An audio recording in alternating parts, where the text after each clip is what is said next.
Welcome or welcome back, I'm the Ink Archivist, and I'm so excited to finally show you the Diamine Inks of the Year. These are collaborations between Diamine and Reddit. They've done them for a few years where they have the Reddit fountain pen community help them determine which inks they're going to have as a special for the year.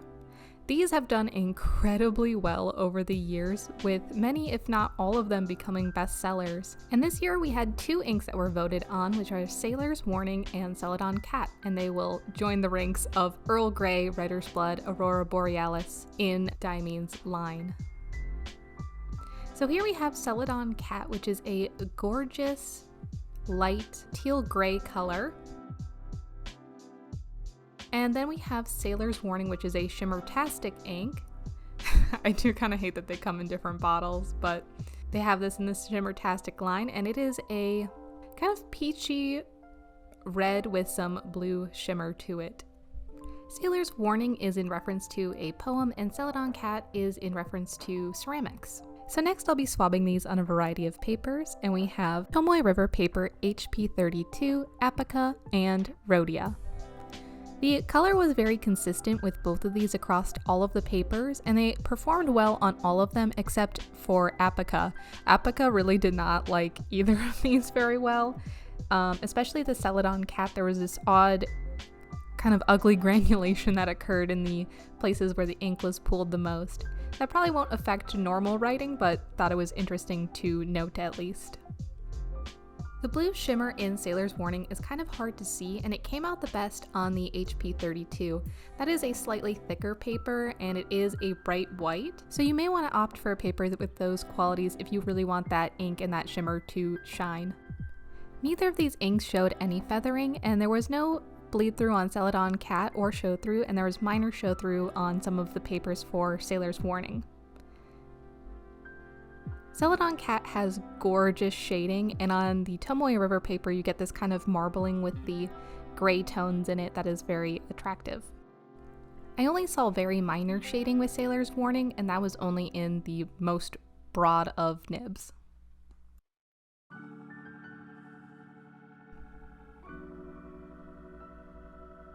These inks have a great flow and are very well behaved overall.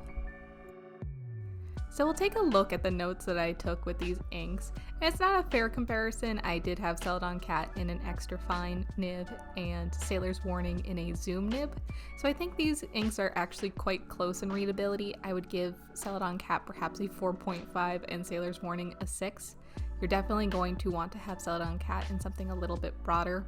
Not gonna stop me, but it is a little hard to read in that nib. So here we go with the writing samples of both of those inks, and then we'll have two comparison inks for both of them at the bottom.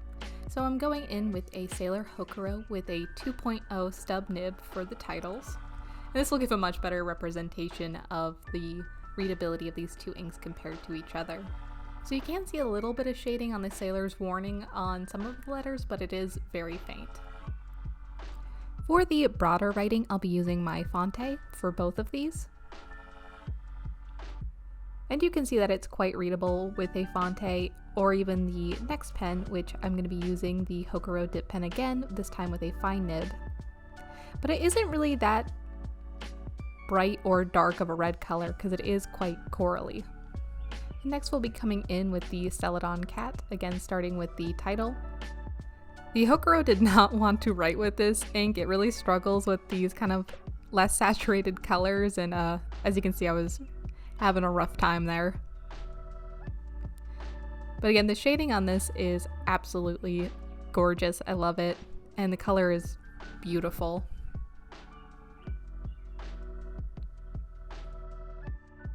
Now the Celadon Cat is very readable with the Fonte and pretty reasonable with the fine nib. I think you just probably don't want to be going into a needlepoint or an extra fine with this ink to be on the safe side.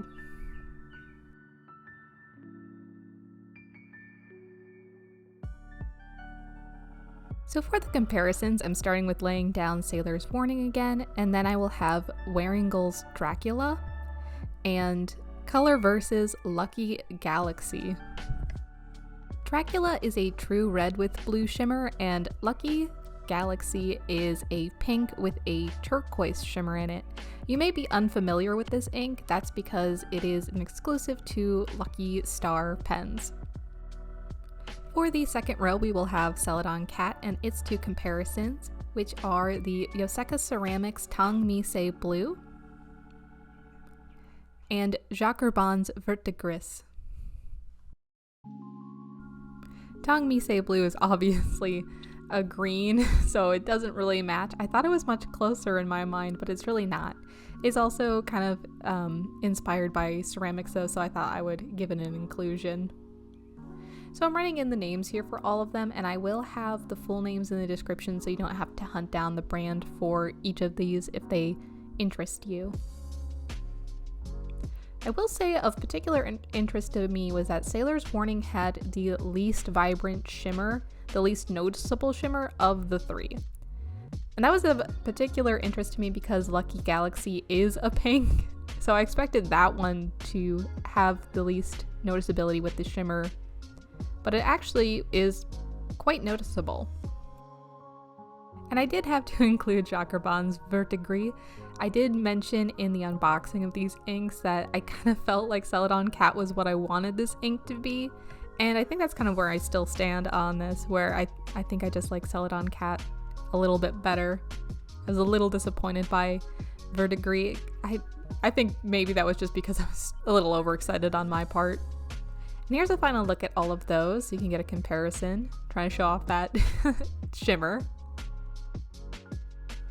And then we will move on to the final look. So here are the finished swabs. And for my thoughts on these inks, I was actually so excited for Sailor's Warning when these were announced, but I've honestly cooled a little bit on it, and I think I like some of the alternatives better. Whereas Celadon Cat, I thought, I don't even know if I'm gonna get a bottle, but I ended up really, really loving it. And it seems like a lot of people kind of are very high on Celadon Cat as well. So let me know what you think of these two inks if you're getting any of them. I would just love to know your opinions. And I hope this was helpful. And I hope that you have a wonderful one. Bye!